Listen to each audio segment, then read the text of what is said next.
Barselona kecha Elchega qarshi uchrashuv o'tkazdi. To'g'risi o'yin garchi 5-0 hisobida Barselona g'alaba qozongan bo'lsa ham, qanaqadir ayniqsa birinchi taym sust bo'ldi. Barselona ham juda bir katta xohish bilan, shiddat bilan o'ynamadi. Hatto to'pni ham berib qo'ydi birinchi taymda 55 ga 45 Elche foydasiga bo'ldi. Lekin yakunda 5-0. Baribir Flickga qoyil qolish kerak. Hujumchisiz qolgan Barselonada hujumchi sifatida Rafinhani o'ynatdi va Rafinha uchrashuvning yaxshi futbolchisi bo'ldi. 2 gol, 2 assist.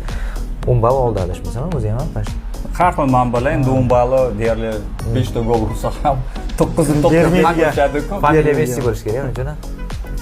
Yo'q, ko'pincha Huskor faqat Messiga beradi, unaqa. Lekin o'yin davomida men qoyil qolganim shu Rafinha bo'ldi. Yamal umuman o'yinni qo'shmadi, ko'p holatda bitta vaziyat yaratdi, bitta keyin chiroyli pas bilan esda qoldi, lekin umumiy olib qaraganda Yamal o'yindan ajralib qoldi. Aksincha u zaxiraga olingandan keyin zaxiradan tushgan Gordon ancha o'yinni jonlantirib berdi. Assist qildi. Ha, 2 assist qildi. Lekin baribir uchrashuv davomidagi eng yoqqan futbolchi Rafinha bo'ldi, chunki uni pressingda qatnashishi, himoyaga o'tib, o'sha hujum boshlanish fazasida ishtirok etishi, keyin vaziyatlarda timing zo'rda, baribir Rafinha. Shunaqangi zo'r timing olyapti va qaysi paytda, qaysi joyda paydo bo'lishini ham bilyapti-da. Sal qolsa Al-Hilolga berib yuborishardi. Ha, sal qolsa Al-Hilolga ketardi shu bola.